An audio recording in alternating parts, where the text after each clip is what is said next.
Aujourd'hui, à Culture Active, on est en compagnie de Geneviève Boivin-Roussy. On se trouve à Danville, à sa galerie d'art. Bonjour Geneviève. Bonjour. Alors, galerie d'art G de BR. Est-ce que tu veux nous expliquer pourquoi tu as décidé de nommer cet espace-là comme ça? Moi,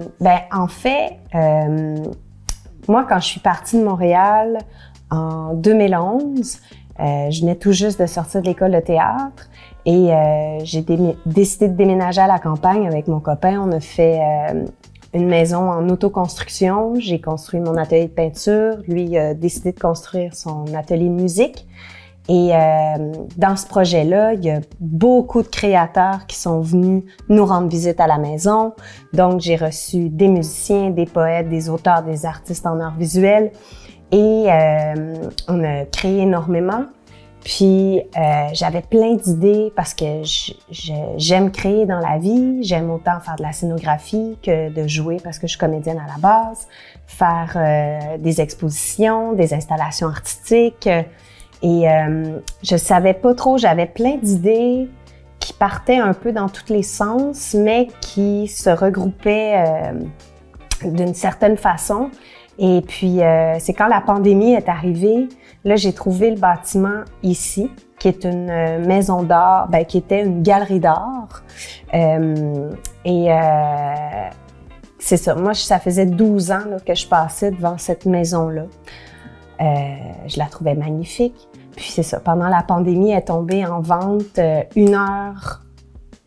Ça faisait juste 1 heure qu'elle avait été mise en vente. Je me souviens encore.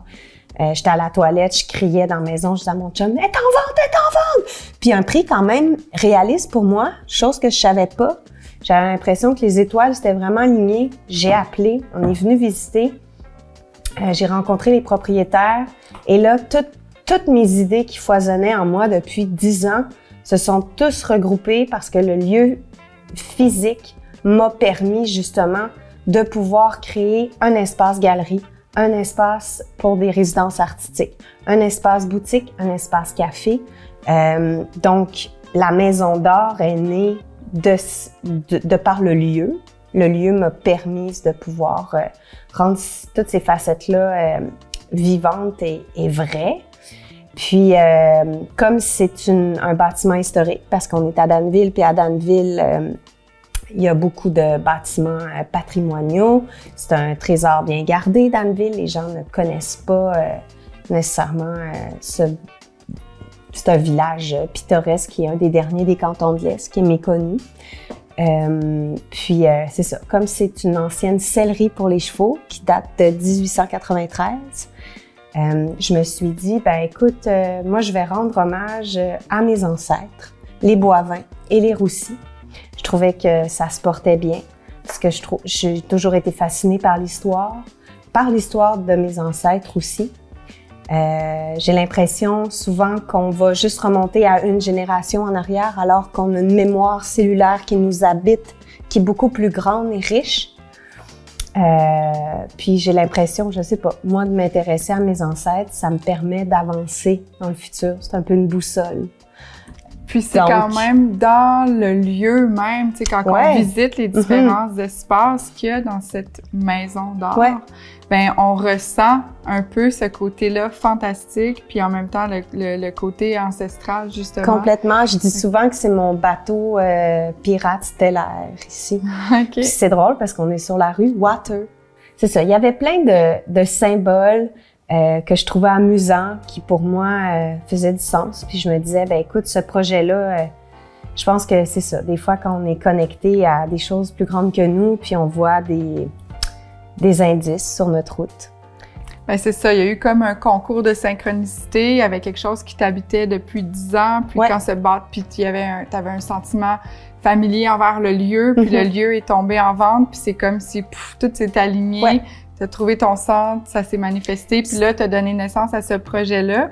Tu nous racontes, on est au centre-ville du village de Danville.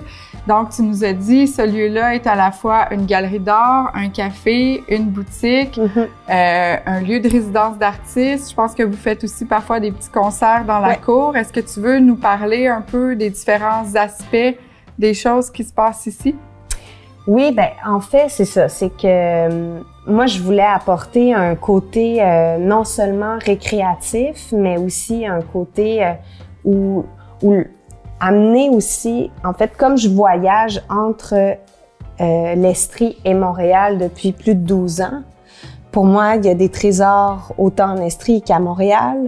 Je voulais créer des ponts à travers tous ces médiums-là et toutes ces plateformes-là. Puis, ben, honnêtement, je pense que les gens, ils sont enchantés à chaque fois qu'on crée un événement. Les gens locaux comme les gens d'ailleurs, il y a même des gens de la Nouvelle-Orléans qui viennent pour visiter le lieu parce que c'est ça, on est capable. Les gens, je sens qu'ils ont soif de magie, d'histoire, d'art. Puis à chaque fois que les gens se retrouvent dans ce lieu-ci, que ce soit pour un vernissage, pour un spectacle à l'extérieur, il y a toujours une connexion très profonde entre les gens. Parce que nous, notre objectif premier, c'est de créer une synergie entre les régions et les villes via l'art. Donc, ça devient assez... parce que je trouve que de faire qu'une seule chose, la vie est immuable, elle se transforme tout le temps. Donc, c'était ça un peu le défi, c'était d'essayer de créer quelque chose qui soit pas fixe, mais qui puisse toujours continuer d'évoluer au rythme que nous, les créateurs, on évolue, mais aussi avec comment les gens dans la société sont capables de recevoir. Parce que des fois, on va se dire, ben, on est peut-être un petit peu avant-gardiste sur certains points, mais au moins, si on peut ouvrir des portes, juste permettre un temps d'exposition et de réflexion.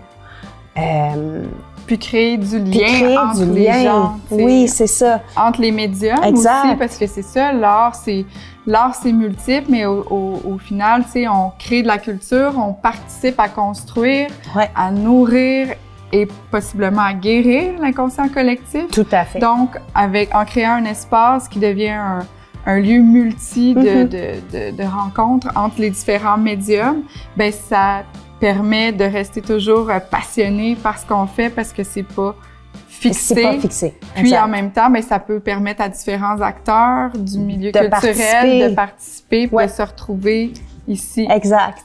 Là, on va parler de l'expo qui s'en vient ici. Est-ce que tu veux nous en parler? Oui, cette année, la galerie, on a décidé, à chaque année, on a une thématique. Et cette année, la thématique, c'est la transmission. Donc, avec tout ce qu'on vient de passer, la pandémie, on a ouvert la galerie d'ailleurs en temps de pandémie parce qu'on voulait donner de la lumière aux gens. On avait appelé ça justement le temps lumière.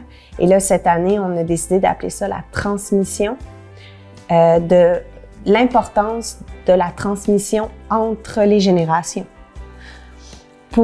Parce que les jeunes, ils sont remplis d'espoir, de lumière, de fougue créative, et versus les seniors qui ont tellement de choses à nous transmettre, surtout en région. Être un artiste en région, c'est pas toujours facile.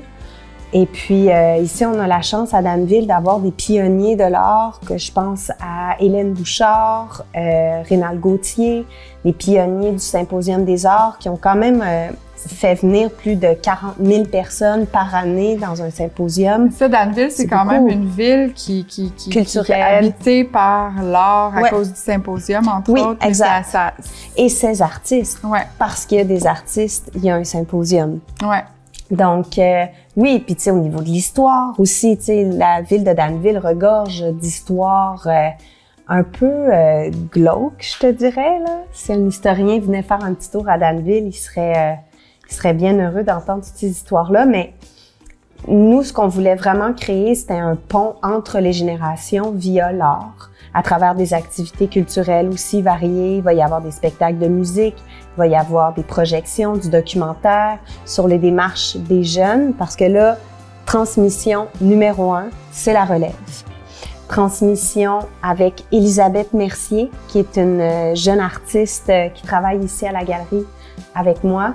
Et je trouvais que c'était une belle façon de montrer son travail. C'est une artiste autodidacte, artiste en art visuel. Aussi, elle fait du montage vidéo. Charles Poudrier, alias Velvet, qui est aussi un artiste autodidacte. Il fait de la sérigraphie Il fait du montage vidéo, des murales.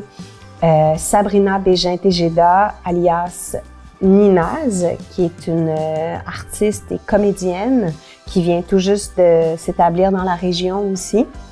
Elle fait de l'art très spirituel, qui est dans la connexion multidimension de notre monde. Et Julien Pinette, qui est un jeune artiste photographe, lui captivé par l'architecture et les jeux d'ombre et de lumière. Puis avec ces jeunes-là, on commence notre programmation de l'année. Oui, sur le thème de la transmission. Jusqu'à maintenant, on a vraiment un public assez élargi, je dirais. Des tout petits comme les grands, les jeunes de notre âge. Puis c'est ce qui correspond en même temps à l'intention, à la mission, ainsi qu'au thème du projet. Exactement. Donc, si ça vous intéresse de venir participer, c'est au 22 rue Water à Danville. Geneviève, je te remercie d'avoir pris le temps de nous parler aujourd'hui. Au plaisir. J'espère te revoir. Je pense qu'on pourrait certainement approfondir plusieurs sujets avec toi. Je te remercie. À bientôt.